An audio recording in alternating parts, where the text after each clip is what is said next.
Morning, everyone. Good to be with you. And as Darren mentioned, we're looking at the life of Moses today. And I'm sure that all of you have had those days which kind of start off very routine and very ordinary, but then something happens that make them life transforming. They become a day that you're going to never forget. Maybe you meet somebody who becomes really important in your life. Maybe you receive an email. Maybe it's something more difficult. There's an accident or a broken relationship. But we all have those days that stand out, that become something when they've started off quite ordinary. And today we're going to look at a pivotal day in the life of Moses. But before we look at that, I'm going to do a little recap so that we can remind ourselves where Moses has come from to this point. So Moses, he was born during a time of crisis for the Israelites. They had gone from being guests in the land of Egypt during Joseph's time to being slaves in Egypt. They had grown in number, and people had forgotten about Joseph, and there'd been a threat to national security, really, so they'd been enslaved.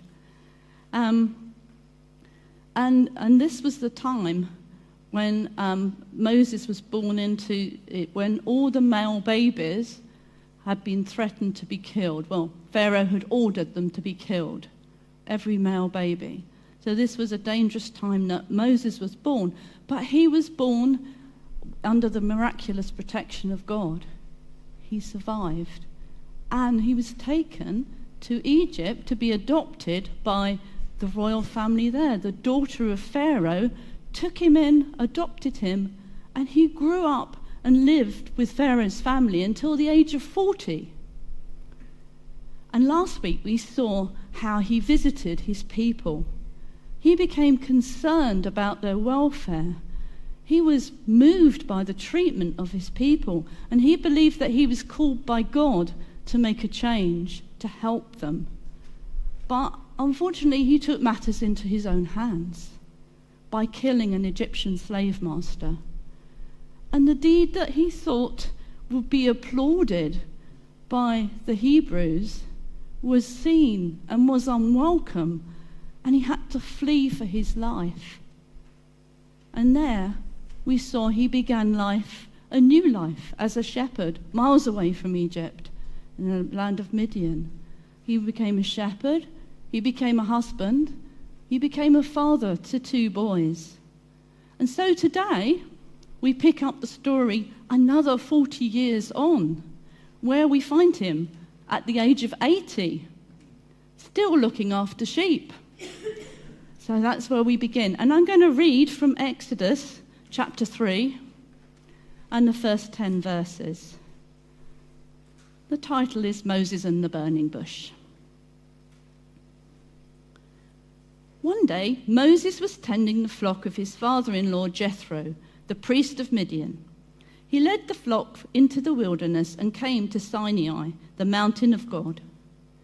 There the angel of the Lord appeared to him in a blazing fire from the middle of a bush. Moses stared in amazement.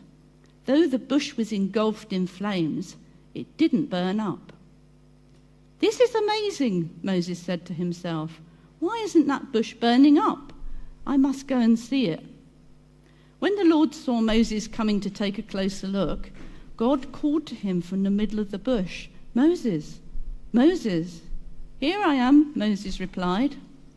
"Do not come any closer," the Lord warned. "Take off your sandals, for you are standing on holy ground. I am the God of your father, the God of Abraham, the God of Isaac, and the God of Jacob." When Moses heard this, he covered his face because he was afraid to look at God. Then the Lord told him, "I have certainly seen the oppression of my people in Egypt. I have heard their cries of distress because of their harsh slave drivers. Yes, I am aware of their suffering, so I have come down to rescue them from the power of the Egyptians and lead them out of Egypt into their own fertile and spacious land. It is a land flowing with milk and honey, the land where the Canaanites, Hittites, Amorites, Perizzites, Hivites, and Jebusites now live. Look, the cry of the people of Israel has reached me, and I have seen how harshly the Egyptians abuse them. Now go, for I am sending you to Pharaoh. You must lead my people Israel out of Egypt.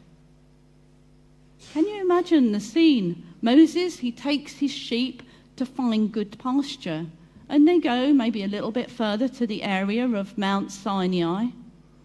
This would become a very, very significant place for the Israelites. And Moses doing what he usually does, whatever that is, counting his sheep, making sure they've got plenty to eat, making sure they're safe, looking for any threats. When something grabs his attention, he looks and he sees a fire.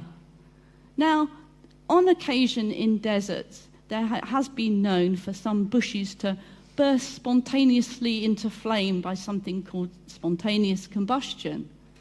This was not that. As Moses looked, he saw that the flame was burning, but the bush remained untouched. Fire needs something to consume, but this fire didn't. This fire was sort of self-sufficient. It was burning, and the bush was fine. Moses thinking, wow, I must go and see. I must go and see what's happening here. So he steps closer. And as he moves closer, God speaks to him. And he says, Moses, Moses. And it wasn't a Moses, Moses, stop.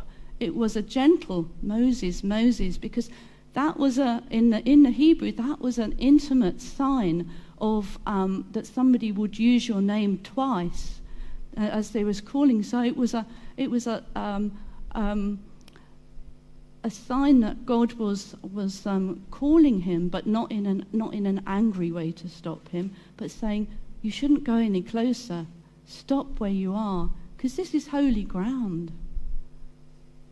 Moses says to him, here I am. And God says, it's holy ground, so take off your shoes. The presence of God has made this place a holy place. And Moses recognizes that. He takes off his shoes. He bows his head. What was going on here? Well, it's what is known, it's a little bit of a strange word, a theophany. And that is where God reveals himself, and it happens a number of times in the Old Testament, to his people. And that was happening here. And there's other things called Christophanies, where we see the presence of Jesus is made known to his people before the time of his coming as a man.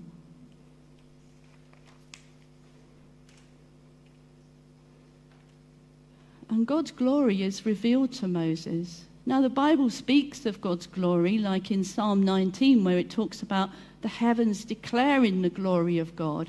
We get kind of glimpses and declarations of God's glory, but this was something quite different. This was Moses encountering God in a life-changing moment. And the reason for these theophanies in the Bible, they always have a purpose. And God had a purpose in meeting Moses that day. He had a purpose because he was going to call him to something very, very important. And he begins by introducing himself. He introduces himself as the God of Abraham, Isaac, and Jacob. And he also says that he's a God who's seen. He's seen the suffering of his people. He's heard their cry. He's not unaware of the difficulties that they are going through. And after this introduction, we come to verse 10. This is a bit of an atmosphere changer, because he's speaking to Moses and he said, now go, I'm sending you to Pharaoh. You must lead my people Israel out of Egypt. Well, I don't think Moses would have been expecting that. must have been quite a shock to have heard those words. What an enormous task. No wonder we have this sort of conversation between God and Moses. I'm going to read again, this time from verse 11 to 17. But Moses protested to God, "Who am I to appear before Pharaoh? Who am I to lead the people of Israel out of Egypt?" God answered, "I will be with you. This is your sign that I am the one who has sent you. When you've brought the people out of Egypt, you will worship God on this very mountain."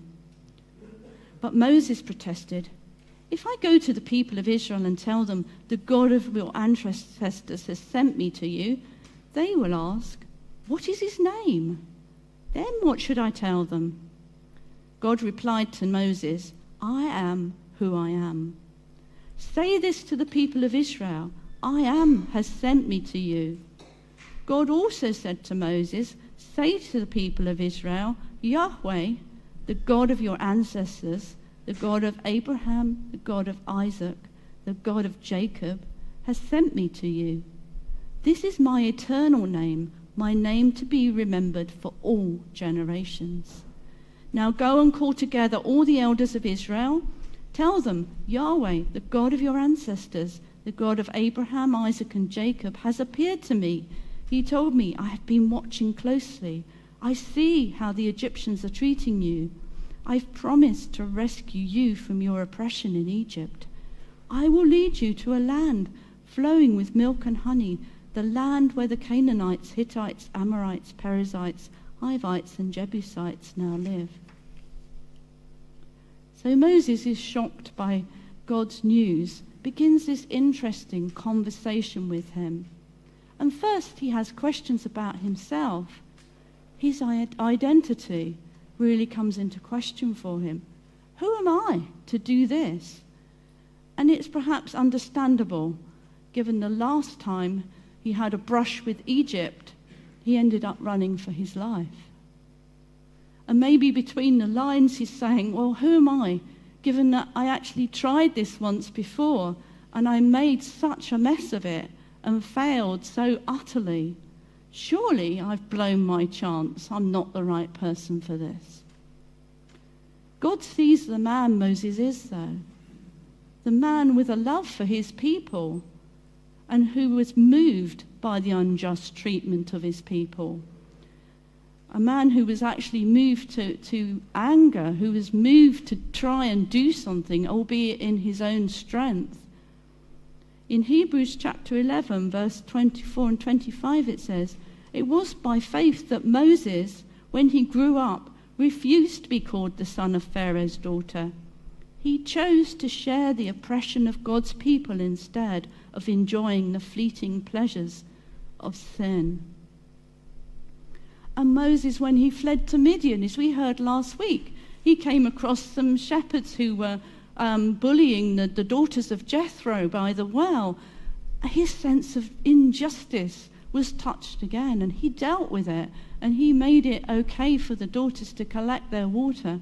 Moses was a man who really did have a sense of justice, and this was a God-given trait that he had and that God wanted to use in the future.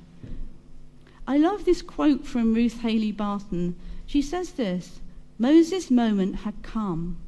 The time for hiding out in the wilderness was almost over. God was asking him to step up and be everything he was and everything God would call him to be for the good of many." That's lovely, isn't it? That God wanted everything he was, and he would call him to be even more, and it will bless others. And that's the sort of God that we serve, the God who takes who we are, who makes us something else in him, he adds to it, and we bless others through it. God's reply addresses his fears. He says to him, "I will be with you." This time it will be doing God's plan, God's way. It's as if God's saying, it's okay, Moses, the time's right now. We're doing it together. And God's plan included bringing them right back to that very mountain where he was appearing. He was going to bring them back there in the future, as we'll see in another week. Moses continues to and fro with these questions and conversation. And his next question stroke protest, again, it involves identity. It says, if I go to the people of Israel and tell them the God of your ancestors sent me, they will ask me, what is his name? Then what should I tell them? Basically, who are you, God?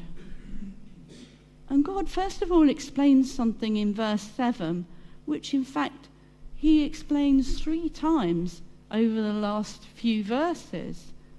Firstly, last week where we ended it, at the end of chapter 2, he talks about, it states that God saw and heard what was happening to the Israelites in Egypt, and he knew what they were suffering. And then in verse 7, we hear it again when God says himself, I have seen, I've heard, I understand. The time is right for me to do something now. And then when he tells Moses to go to the Israelites, that's part of the words that he gives Moses. It's very important. The Israelites hear, I've seen, your God has seen you, he's heard you, he's ready to rescue you.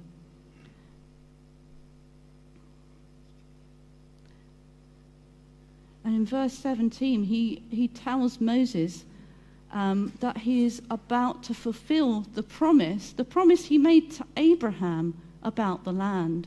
He explains about the land, but this is a promise he made way beyond Moses lived. He is a God who keeps his promises, and this was another stage in the journey of giving the Israelites the land. But he wants them to know he is a personal, relational, promise-keeping God, and not some higher power who is totally unconnectable. So God's answer to Moses' question is that amazing phrase, I am who I am. And this is related to his personal name of Yahweh, his eternal name. He was Yahweh. He was I am to Abraham. He was I am to Moses. He is I am to us today. He is a personal, unchanging God who is always there. He doesn't change. And God goes on to give further instructions. He tells Moses to gather the leaders of Israel. He tells them that God has been watching closely, that he knows their struggles. He will lead them. These leaders are to go to the king of Egypt and ask permission to go and offer sacrifices to God. And God recognizes there will be opposition, but God will use miraculous signs to change the king's mind. But Moses hasn't finished protesting yet. He then says, what if the Israelite leaders won't believe me or listen? Now, Moses perhaps had a good reason to think this. We're told that when Moses originally killed the Egyptian, he made an assumption which was wrong. In Acts 7, verse 25, it says this, Moses assumed his fellow Israelites would realize that God sent him to rescue them, but they didn't. They hadn't wanted his deliverance then, and maybe they wouldn't want it now. Maybe they would reject him again. This was a risky thing for Moses to go back. No wonder he was uncertain about it. Then God shows Moses his power right there and then. Moses is standing there with his shepherd's staff in his hand, and God says to him, throw your staff on the ground. Moses does that, and it becomes a snake right in front of his eyes. Moses jumps back, it says. But then God says, take the snake by its tail. So Moses goes down and he picks up the snake by the tail. It becomes a staff again. Then God says, pop your hand inside your cloak, and Moses does it. He brings it out, white as snow, it says. It's full of leprosy. And then he pops it back in his cloak, brings it out, and it's healed. And God says to him, now go and show the Israelite leaders. If they don't believe you, then show them the sign of the staff. If they still don't believe you, show them the sign of your hand. If they're still doubting, go and get some water from the river Nile, pour it on the ground, and that will become blood. This is the way that God's power will be at work to convince doubting Israelites that he is the man for the job. Moses next pleaded with God, and this is an interesting one. In verses 9 and 10 it says, "But Moses pleaded with the Lord, 'O Lord, I'm not very good with words. I never have been and I'm not now. Even though you've spoken to me, I get tongue-tied.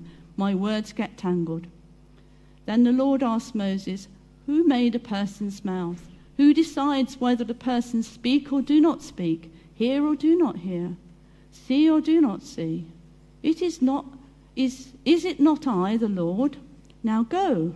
I'll be with you as you speak. I will instruct you in what you say.'" It's interesting because if we look at the New Testament, that passage in Acts 7 again, it says this as part of Stephen's address to the council who, before he was stoned. He said this, "Moses was taught all the wisdom of the Egyptians. He was powerful in both speech and action." That's Acts 7 verse 22. He was powerful in both speech and action. Well, remember, he was an adopted son of the royal family of Egypt. He would have been highly educated, as Darren was talking about last week. He would have had the best education. He would have been able to speak well. But why is he saying this? Well, maybe because he spent the last 40 years speaking only to sheep. I don't know. No, I think it's maybe more that he is in a place where he is questioning his identity, his gifts. He maybe thinks, look, those were the things of the past. I cannot go back there. I'm no longer gifted in these areas. Maybe he didn't even sort of remember that kind of life. It was like 40 years on now that he's been doing shepherding. But that was how he felt. He felt that he was not a communicator. When we move on to look at a few more verses 14, this is chapter 4, verses 14 to 17. Moses again pleaded, "Lord, please send anyone else." Then the Lord became angry with Moses. "All right," he said, "what about your brother Aaron the Levite? I know he speaks well. And look, he's on his way to meet you now. He will be delighted to see you. Talk to him and put the words in his mouth. I will be with both of you as you speak. I will instruct you both in what to do. Aaron will be your spokesman to the people. He will be your mouthpiece. You will stand in the place of God for him, telling him what to say. And take your shepherd's staff with you and use it to perform the miraculous signs I have shown you." So we see at this point the Lord becomes angry with Moses. He's patiently explained how everything will work, but at this point Moses seems a little bit dismissive. He not only says send someone else, send anyone else. Anyone but me. Sometimes we feel like that, don't we? Anyone but me.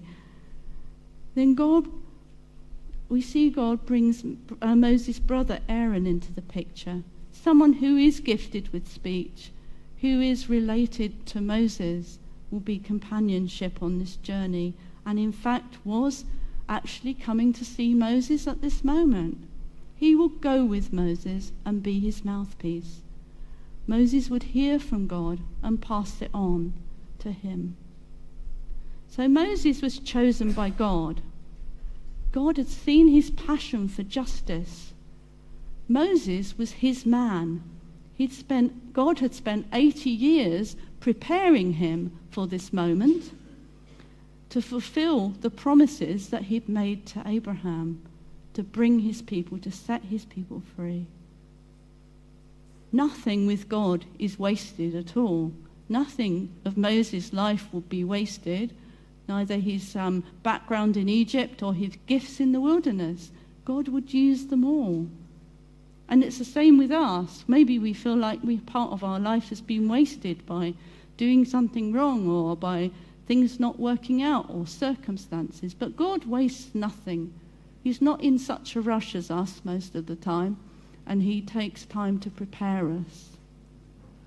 So the conversation ends when Aaron is brought in as a spokesman. And Moses is left to come to terms with this powerful calling, this calling to his future ministry. He was commissioned for this special purpose. And we'll continue to look at what that is like in the weeks to come, what that actually happens. But what can we learn from this incident today? And I wonder if some of you feel a bit like Moses, that your life is being lived a little bit in the shadows. And maybe God is calling you to something new. Maybe he's calling you to go back to a place of past failure because the timing is now right and he is going with you. When God calls us to do something, he calls us because of who he made us. He's put certain things in each one of us for a purpose. We're all very different, aren't we? And we've all got something of God inside us that is relevant for the thing he's called us. It's not relevant for the thing he's called your next door neighbour or the person you admire in the congregation. It's relevant for you and what God has called you to do. We're called to partner with God to fulfill our calling. And we might not have such a dramatic wake-up call as Moses did, seeing fire in the desert. But God calls each of us to different things all the time. Like Moses, there are seasons of preparation and seasons of action. And I wonder, maybe you are in a change of season right now. Maybe for you, you're being called to act. God gave Moses 3 things, and he gives them to us too. First of all, God gave Moses his presence. He said to him, I will be with you. And that made all the difference. God was going with him. And he says that every time he calls us to something. I will be with you. I will be with you. It's not you on your own. It's a partnership. We're doing it together with God. God wondrously, amazingly uses us for his purposes. And he wants to do that, but he is with us. Also, the second thing God gave Moses was his power. He promised his power. Moses was instructed to take that staff with him when he went to Israel. God wanted to show his power. First of all to the fellow Hebrews and then to the Egyptians. God gives us all the Holy Spirit. As believers, we have his power inside us. We have his power to draw on. We are able to ask for his power in each and every situation, and he promises he'll give it to us. Let us expect to be used by the power of God.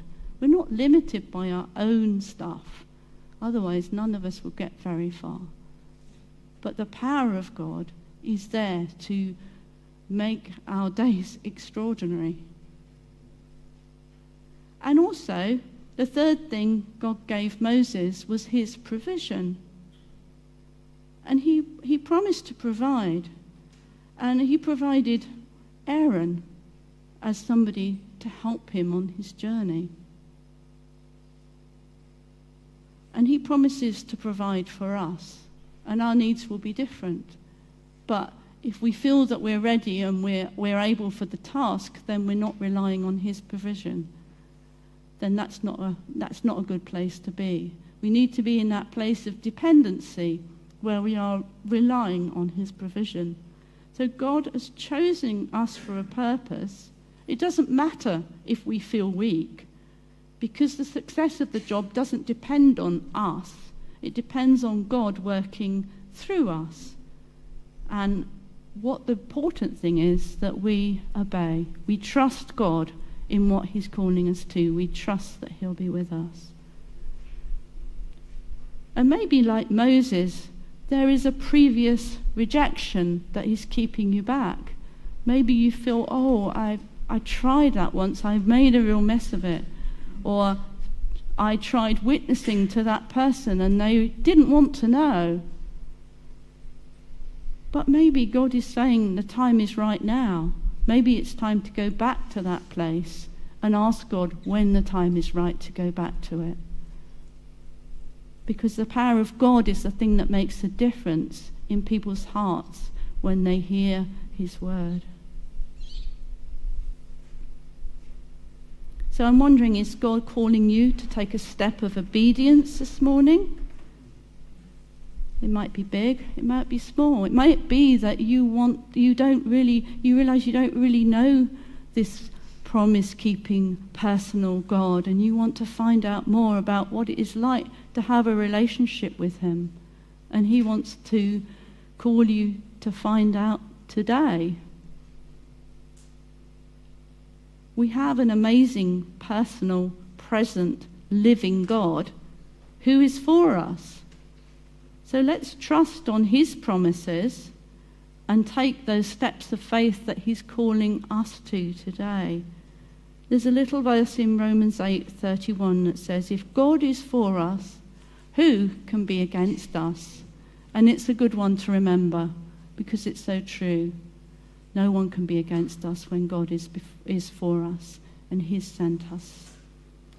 So we're just going to take a moment just of quiet. I would like you to ask the question, God, are you saying something to me today? Is there something I need to respond to in one of these areas? Maybe an area of obedience and calling.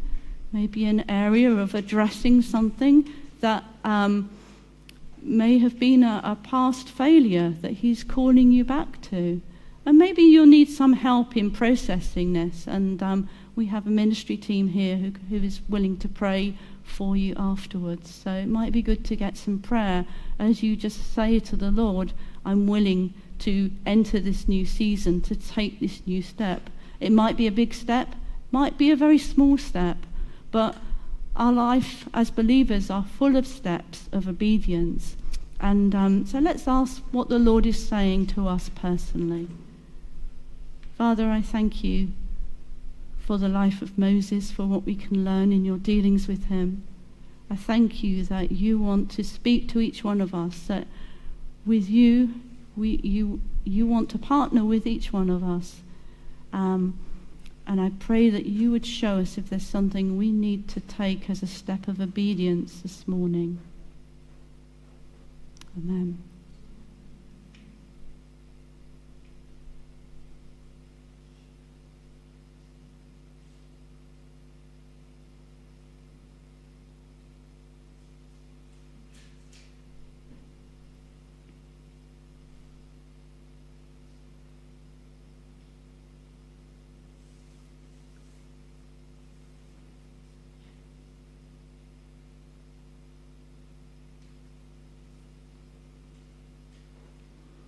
Amen. I would encourage you to keep on asking that question over the days to come and just see what God, just to take those scriptures, to look back over the whole passage. We haven't had time to read every verse this morning. It's good to go back over and ask God what he's saying to you. I'm going to invite Paulette to come and close with the song. And after the song, if anybody would like to receive prayer, either for responding to the words of knowledge, for something else, for responding to something that we've had just now, then please come forward and the ministry team will pray with you.